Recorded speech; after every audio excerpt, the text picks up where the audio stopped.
L'un des défis auxquels l'Ukraine est confrontée est qu'elle a au moins 1600 km de frontières, et encore plus si l'on inclut la frontière avec la Biélorussie. Donnant une idée de l'ampleur des troupes nécessaires sur le terrain, si l'on devait placer des troupes à 20 mètres les unes des autres, ce qui ne semble pas très crédible comme moyen de dissuasion, il faudrait 100 000 soldats pour surveiller la frontière. Maintenant, il faut leur laisser une pause. Ils doivent donc avoir 4 mois de travail, 4 mois de repos, puis 4 mois d'entraînement pour être prêts au déploiement. Il faut donc en fait 300 000 soldats pour pouvoir assurer cela. Eh bien, la dure réalité est que même si l'on utilise la totalité de l'armée britannique, environ 30 000 hommes déployables, cela représente environ 10%. La France pourrait fournir 10% supplémentaires. Mais il est assez clair que l'Italie n'en fournirait pas. La Pologne s'inquiète pour sa propre sécurité nationale. Et il est hors de question que l'Amérique s'enlise en Ukraine. Et donc, d'où viendraient les autres troupes? Ce n'est tout simplement pas une option crédible. Si vous revenez à l'après-guerre du Vietnam, je suis entré dans l'armée après avoir suivi le cours de Winter Ranger.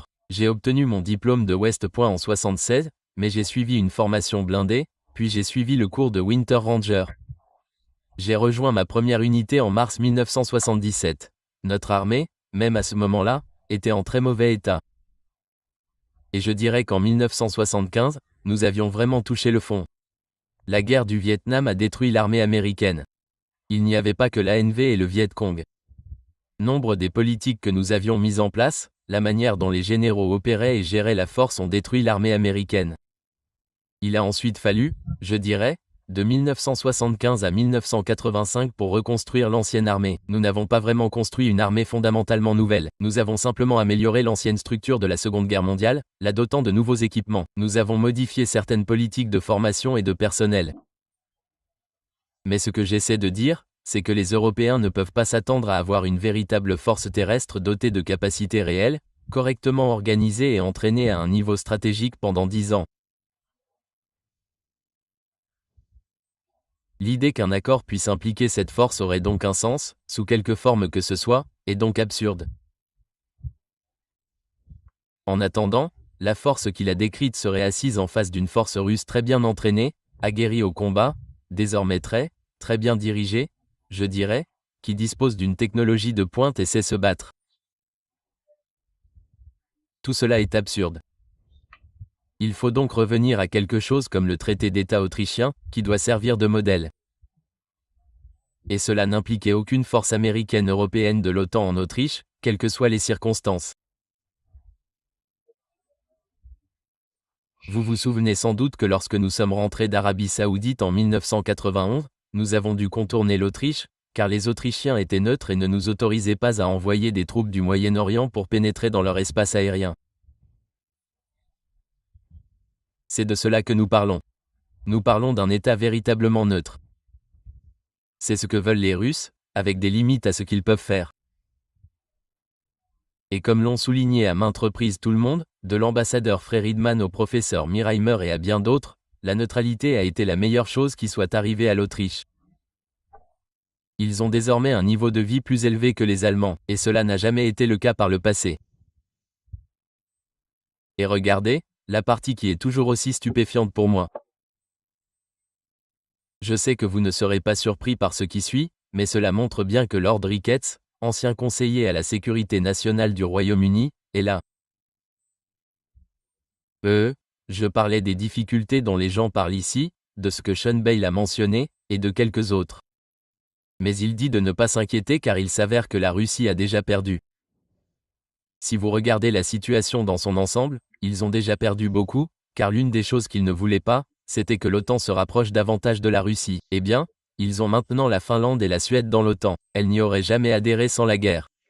Et ils ont également une nouvelle détermination de la part des Européens à augmenter leurs dépenses de défense, à assumer davantage de responsabilités et à se tenir aux côtés de l'Ukraine.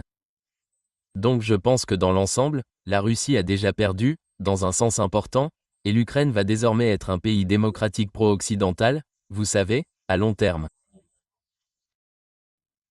Un pays occidental pro-démocratique. Vous voulez dire que l'un des plus grands États du crime organisé au monde, fortement impliqué dans le trafic de drogue, le trafic d'enfants et toutes les autres formes horribles de criminalité, va désormais devenir ce paradis démocratique libéral. J'ai trouvé ça sympa qu'il arbore son insigne ukrainien sur son revers. Donc, de toute évidence, c'est un penseur et un analyste très objectif. Écoutez, toute la classe dirigeante britannique est infectée par l'illusion d'elle-même. Vous savez, vous parlez d'un pays en ce moment qui est au bord de la rébellion ouverte contre son gouvernement parce que le gouvernement est voué à la destruction de son propre peuple et il en fait partie. Je pense que la vérité est la suivante. Il est manifestement complètement délirant et il a tort. La Russie n'a rien perdu. La Russie est en meilleure forme maintenant qu'elle ne l'a jamais été. Et la Russie est manifestement intéressée par la paix comme toute personne saine d'esprit, tout état sain d'esprit n'importe où dans le monde serait intéressé par la paix et recherche des partenaires pour la paix. Mais les partenaires sont réticents à quitter cette chose appelée l'OTAN et à se lancer seuls, à l'exception bien sûr du Premier ministre Orban et, je dirais, de FO en Slovaquie. Ils sont à l'avant-garde d'une foule très nombreuse qui commence à se former. L'OTAN est fini. Vous savez, je l'ai dit 1000 fois, c'est un patient en phase terminale. En d'autres termes, vous entrez dans la pièce et voilà le patient en phase terminale. Il est branché à toutes les machines. Il ne peut ni parler, ni bouger, ni faire grand-chose. Et des gens comme Ricketts veulent lui couper les cheveux et le raser. La vérité, c'est que les autres personnes présentes dans la pièce vont débrancher ce patient. Il va disparaître. L'OTAN ne remplit pas la fonction pour laquelle elle a été fondée. Et elle erre dans le désert à la recherche d'une raison d'exister depuis la chute de l'Union soviétique.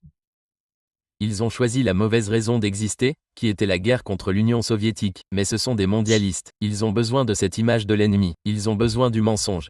Ils ont besoin d'un récit qui est complètement faux et fictif. Ils en ont besoin parce que si on abandonne et que les gens réalisent, bon sang, on a perdu lamentablement. L'OTAN a été un échec total.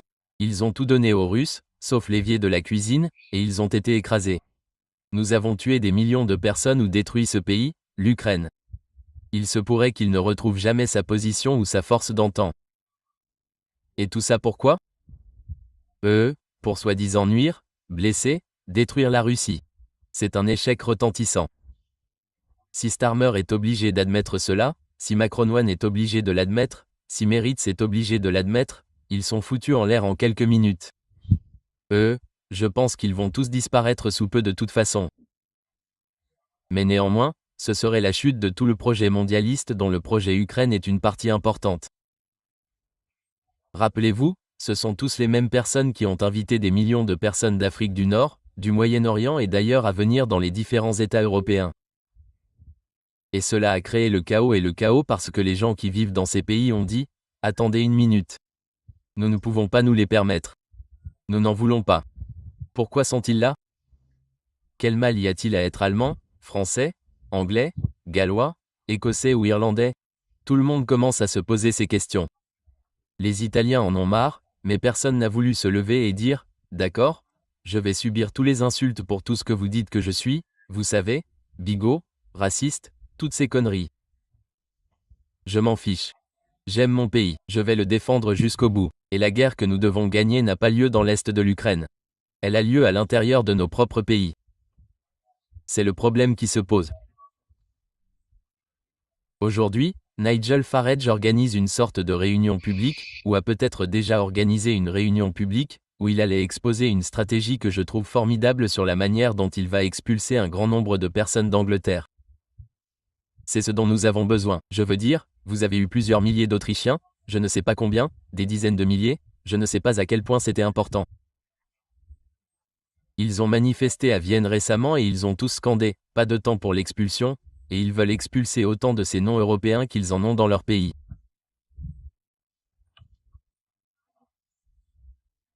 Le fait est qu'il y a toujours un certain nombre de personnes extérieures à toute société qui peuvent être admises dans la société, qui sont différentes de la société en petit nombre et que la société peut gérer cela. Ce que la société ne gère pas bien, c'est une invasion massive de millions de personnes. Nous ne la gérons pas bien. Ils ne la gèrent pas bien. Cela doit cesser et être inversé. Et c'est là que nous nous dirigeons, nous y allons tous. J'aimerais juste que nous ayons une vraie stratégie. Je me réjouis quand je vois le président Trump dire que Washington est une honte. Bien sûr que si. Je l'ai vu se détériorer pendant des décennies. J'étais toujours gêné par mes collègues européens de l'OTAN lorsque je revenais pour des conférences à Washington et qu'ils m'accompagnaient. Vous voyez ce que vous aviez dans les rues de Washington ? La criminalité était hors de contrôle, mal gérée et mal organisée. L'aéroport de Dallas était un désastre. Il veut changer cela. Je suis à 100% pour. Mais bien sûr, vous et moi savons que ce n'est que la partie émergée de l'iceberg. Nous avons au moins 10 ou 12 grandes villes de plus d'1 million d'habitants qui sont dans un état déplorable. Et qu'est-ce que vous obtenez des critiques? Oh, c'est merveilleux, c'est devenu tellement mieux. Oh, nous devrions célébrer la présence de dizaines de milliers d'êtres humains accros à la drogue qui vivent dans les rues. C'est une excellente chose, oui, qu'est-ce qui ne va pas avec ça? Tout cela doit cesser. Les mêmes problèmes sont en France, en Italie et en Allemagne, et c'est commun à nous tous. Cela va s'inverser, ça va être difficile, ça va être moche, et tout le projet mondialiste va s'effondrer. L'Ukraine va disparaître comme un problème parce que nous ne pouvons pas la résoudre. Et je pense que le président Trump sait que nous ne pouvons pas la résoudre. C'est une question qui relève de la décision des Russes. Cela a toujours été le cas pour une raison très simple. Qui était prêt à se battre? Les Russes. Étions-nous prêts à nous battre? Non. Un seul État européen était-il prêt à s'y rendre et à se battre? À l'exception peut-être des Polonais qui ont envoyé des milliers de Polonais dans l'armée ukrainienne pour se battre et dont au moins 2 ou 3 000 sont revenus morts. Les sondages ont dit « Oups, nous avons fait une erreur, c'était une idée stupide. » Donc, je ne vois plus personne y aller. Point final. Je pense que toute l'idée de garantie est quelque chose qui doit être renvoyé au traité d'État autrichien. Que était-ce qui était garanti à ce moment-là? Aucune force n'était impliquée. Nous et nos alliés européens avons simplement dit oui, nous respecterons les dispositions de ce traité. Nous n'essaierons pas d'introduire des armes, du matériel, des personnes ou quoi que ce soit d'autre en Autriche. L'Autriche se gouvernera elle-même et nous acceptons le fait que les Russes vont surveiller cela pendant environ 20 à 25 ans pour s'assurer que toutes les dispositions qu'ils ont définies ont été effectivement acceptées et mises en œuvre. Et cela a fonctionné. Il n'y a rien de mal à cela, c'est ce qui doit se passer en Ukraine. Mais si vous dites que nous allons faire cela, alors vous admettez que tout cela est un mensonge. Tout le projet depuis le début a été un mensonge. Et vous savez, c'est intéressant que vous utilisiez cette expression. Les Russes sont prêts à se battre et nous ne le sommes clairement pas. Je trouve souvent cela comique d'entendre autant de membres de cette coalition de volontaires dire qu'ils veulent ces garanties de sécurité comme moyen de dissuasion contre la Russie alors que nous avons prouvé pendant 3 ans et demi que personne en Europe n'allait se battre avec leurs troupes maintenant. Pourquoi diable le ferait-il plus tard? Cela défie toute logique. Mais les Russes, d'un autre côté, ont été très clairs à ce sujet, et plus tôt dans l'une de mes émissions aujourd'hui, nous avons reçu l'ambassadeur adjoint de la Russie auprès de l'ONU, Polanski, Dimitri Pansky. Et je lui ai demandé, je lui ai dit, vous savez, en mai, je crois, votre patron, l'ambassadeur de la Russie auprès de l'ONU, a déclaré à l'UNC que la Russie atteindrait ses objectifs pour l'opération militaire spéciale soit par des négociations, soit sur le champ de bataille. Et je lui ai demandé ce matin si quelque chose avait changé. Depuis le début, non seulement mon patron, mais aussi le président Poutine et le ministre Lavrov, ont déclaré que nous étions prêts à poursuivre notre combat si l'autre partie n'écoutait pas ce que nous voyions et si l'autre partie préférait voir la solution sur le champ de bataille. Ce n'est pas le scénario que nous préférons, mais nous sommes prêts pour ce scénario et rien n'a changé à cet égard. Et voilà. Donc la question est, est-ce que la Russie fait juste bonne figure ou pensez-vous qu'elle pense vraiment ce qu'elle dit? Eh bien, je pense que l'ambassadeur Polanski a raison et je ne pense pas qu'il y ait le moindre doute quant à leur volonté de faire ce qu'il faut pour sécuriser leur pays, ce qui implique de faire exactement ce qu'a dit l'ambassadeur Pansky. Nous, en revanche, devons garder cela à l'esprit. Nous présentons maintenant Maduro au Venezuela comme un autre Saddam Hussein potentiel qui doit être renversé.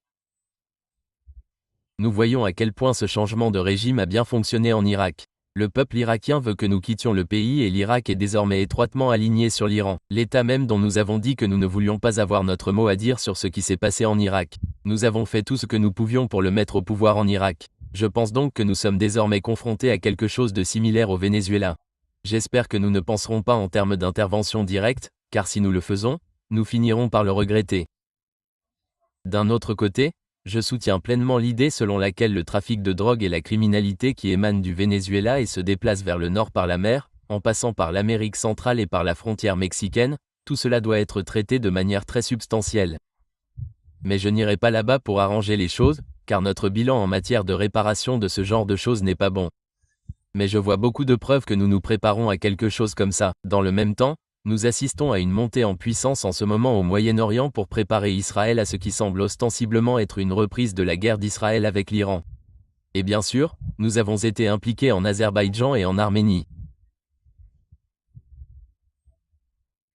Et nous avons eu une belle émission de télé-réalité montrant Ali Lazeri et Pashpashan Pachinian, le dirigeant de l'Arménie, assis ensemble et censés avoir signé de grands accords de paix, mais qui s'effondrent assez rapidement. Les différentes mafias qui avaient maintenu Ali au pouvoir et qui jouent maintenant vraiment avec son éviction parce qu'elles ont été complètement anéanties en Russie. Leurs espoirs et leurs rêves d'étendre leur contrôle, leur influence et leur argent s'évaporent. Et les Arméniens qui vendent normalement tous leurs fruits aux Russes ont été refoulés à la frontière russe et ne peuvent plus rien exporter. Je pense donc que nous sommes en train de perdre, et une grande partie de cela est bien sûr inspiré par Israël. La plupart du temps. Bien que nous voulions également briser les briques, une ceinture, une route qui mène à la Chine et qui traverse l'Iran, l'Azerbaïdjan et l'Asie centrale. Cela ne fonctionnera pas. Mais nous sommes occupés à essayer de faire ces choses. Et puis nous avons cette affaire au Venezuela qui germe.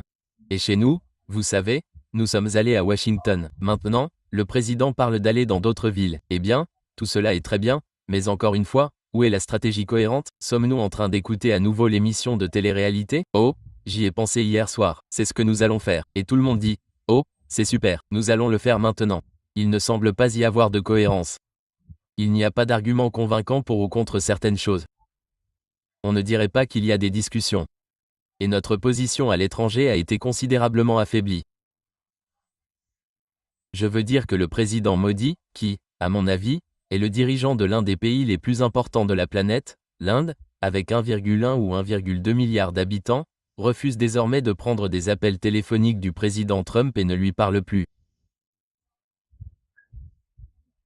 Je pense que c'est très regrettable, mais c'est le résultat de l'affaire des droits de douane qui, je pense, s'est retourné contre les États-Unis. Donc, tout cela est un désastre, mais l'émission de télé-réalité continue.